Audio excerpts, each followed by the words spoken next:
Aujourd'hui, je voudrais parler encore de foi. Je voudrais te parler encore de la foi. Et ce message s'adresse à tous ceux qui veulent marcher par la foi, c'est-à-dire chercher vraiment à être agréable à Dieu. Nous connaissons au travers de sa parole, à travers les Écritures, que sans la foi, c'est impossible d'être agréable à Dieu.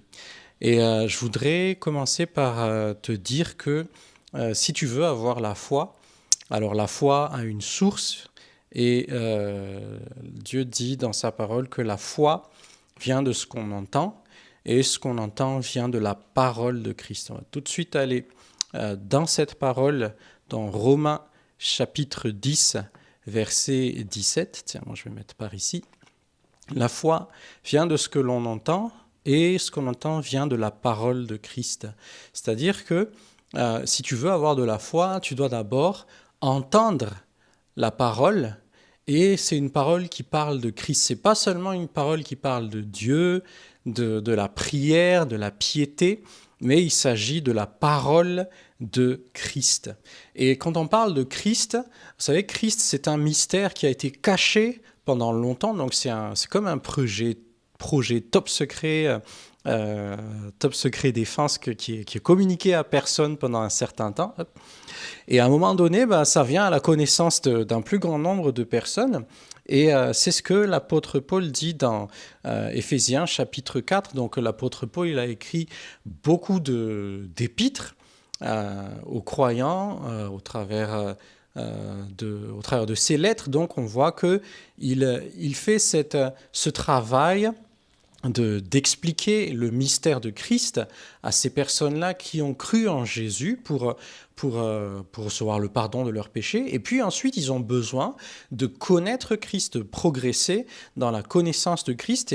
Et dans Éphésiens 3, chapitre 4, il leur dit à ces Éphésiens-là, vous voyez, si vous lisez ces épîtres, vous allez voir à quel point j'ai une compréhension du mystère de Christ. Là, je paraphrase un petit peu. Vous voyez, les gars, je vous ai écrit tellement de choses, vous pouvez vous rendre compte du niveau de compréhension, du niveau d'intelligence que j'ai du mystère de Christ. Donc il faut savoir que l'apôtre Paul, avant d'être l'apôtre Paul, il était Saul et il était déjà fervent dans les pratiques juives, dans la piété, dans la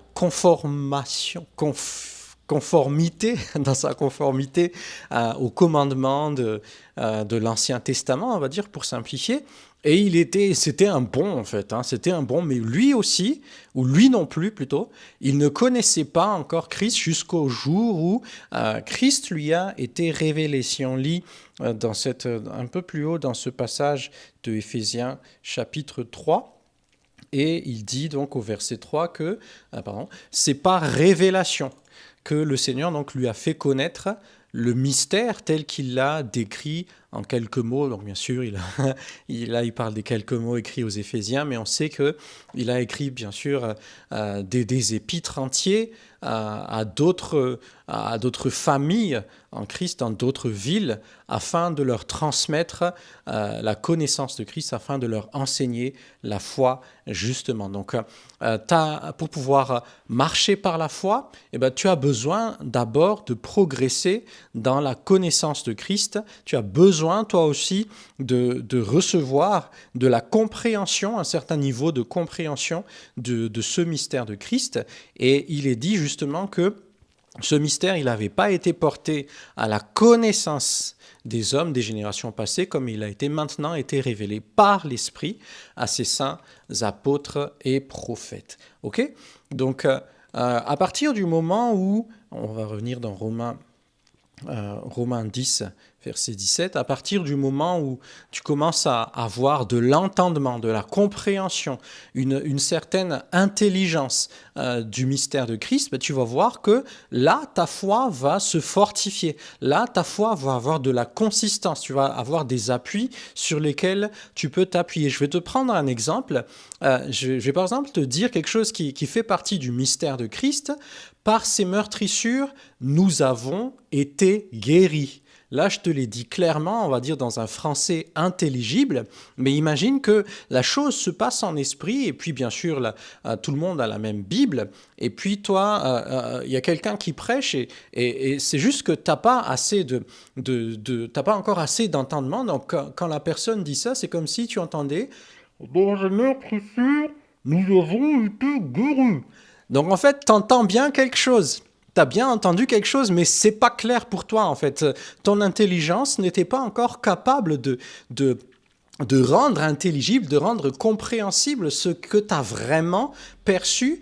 Et à ce moment-là, en fait, si tu as juste entendu ce son-là, bah, tu peux te réjouir d'avoir entendu quelque chose, mais c'est pas suffisant pour que tu puisses exercer la foi sur le sujet dont on parlait dans cette prédication ou cet enseignement. Et vous voyez, par exemple, les disciples, les deux disciples qui ont rencontré Jésus après sa résurrection dans Luc chapitre 24 au verset 45. On va remonter un petit peu.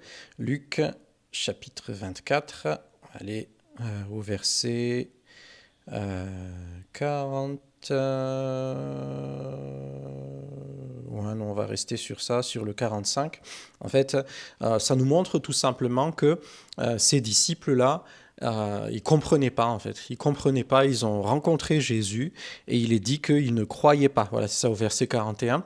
Dans leur joie, ils ne croyaient pas encore et ils étaient dans l'étonnement. Mais qu'est-ce qui se passe là? Ils sont là, ils sont un peu, ils voient le Seigneur et ils croyaient que c'était un esprit en fait. Vous voyez là. Saisi de frayeur et d'épouvante, parce que normalement, leur intelligence a enregistré Jésus est mort, quoi. Il est dans le tombeau, ça y est, toute cette aventure qui a duré 3 ans et demi est terminée. Et puis là, il y a un fantôme qui apparaît, que la paix soit avec vous, et ils sont saisis de frayeur et d'épouvante et croyaient voir un esprit. Et puis Jésus ressuscité leur demande, pourquoi est-ce que vous êtes troublés et pourquoi de pareilles pensées surgissent-elles dans votre cœur? Regardez mes mains, mes pieds, c'est bien moi, touchez-moi et regardez, un esprit n'a ni chair ni os, comme vous le voyez bien. En disant cela, il leur montra ses mains, ses pieds, et dans leur joie, ils ne croyaient pas encore. Ils ne croyaient pas encore. Et puis donc, au verset 44, il est écrit que c'est ce que je vous disais lorsque j'étais encore avec vous. Il fallait que s'accomplisse tout ce qui est écrit à mon sujet dans la loi de Moïse, dans les prophètes et les psaumes, donc tout ce qui a été dit au sujet du Messie qui allait être offert en sacrifice et qui allait donc être ressuscité au 3e jour. Et là, au verset 45, qu'est-ce qu'il est dit? Il leur ouvrit l'intelligence afin qu'ils comprennent les Écritures. Là, retiens bien ce passage-là, parce que ça montre quelque chose que le Saint-Esprit a besoin de faire pour toi. Lorsque tu lis les Écritures, dans une première phase, tu ne comprends pas. Alors, je le répète, c'est la même Écriture pour tout le monde. Et pourtant, je ne sais pas si tu es d'accord avec moi que les mêmes versets pour tout le monde n'aboutissent pas toujours aux mêmes compréhensions, aux mêmes interprétations pour tout le monde.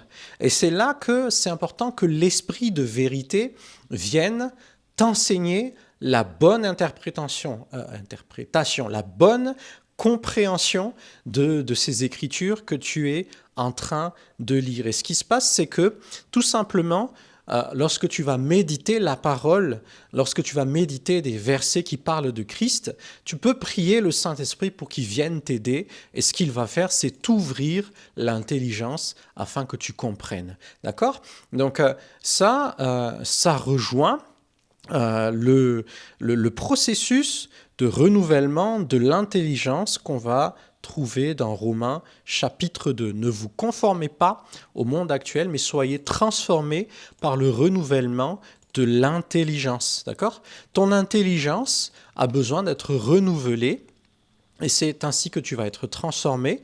Et qu'est-ce qui se passe quand ton intelligence est renouvelée?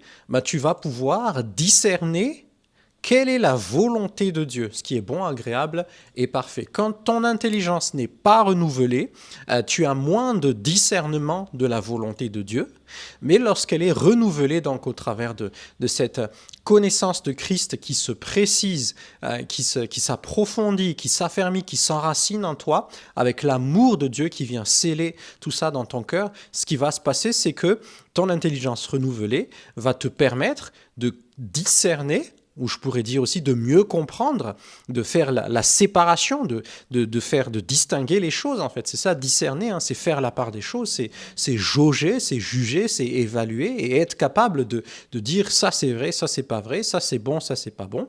Tu vas pouvoir discerner quelle est la volonté de Dieu, ce qui est bon, agréable et parfait. Et de même, à partir du moment où tu progresses dans cette connaissance de la volonté de Dieu, eh bien, qu'est-ce qui se passe? On va aller le voir dans le premier épître de Jean, au chapitre 5, et ça nous dit que, tout simplement, si nous demandons quelque chose conformément à sa volonté. Donc, imagine que ton intelligence commence à être renouvelée, donc tu vas pouvoir maintenant demander des choses qui sont conformes à sa volonté, puisque ton intelligence renouvelée te permet de connaître maintenant, de discerner maintenant la volonté de Dieu. Donc, ce que tu demandes va de plus en plus s'aligner avec la volonté de Dieu. Et qu'est-ce qui se passe quand tu demandes quelque chose qui est conforme, qui est aligné à la volonté de Dieu? Ben, en fait, tu as l'assurance que tu es écouté par le Seigneur, que le Seigneur t'écoute. Et ensuite, et si nous savons qu'il nous écoute, quelle que soit notre demande, nous savons que nous possédons, c'est-à-dire nous rentrons dans la possession en fait de ce que nous lui avons demandé. C'est assez fort comme parole, comme promesse, hein. C'est un peu de la même teneur que Jésus qui dit « Demandez ce que vous voudrez et cela vous sera accordé ». C'est comme un chèque en blanc en fait de ce que tu peux demander au Père au nom de Jésus-Christ. Et bien tout à fait, là on voit les modalités de cette promesse, c'est que tu as besoin de demander des choses qui sont conformes à sa volonté. Donc, tu as besoin de discerner, de connaître la volonté de Dieu. Et à partir du moment où tu fais ça, ben, tu sais que tu possèdes ce que tu lui as demandé.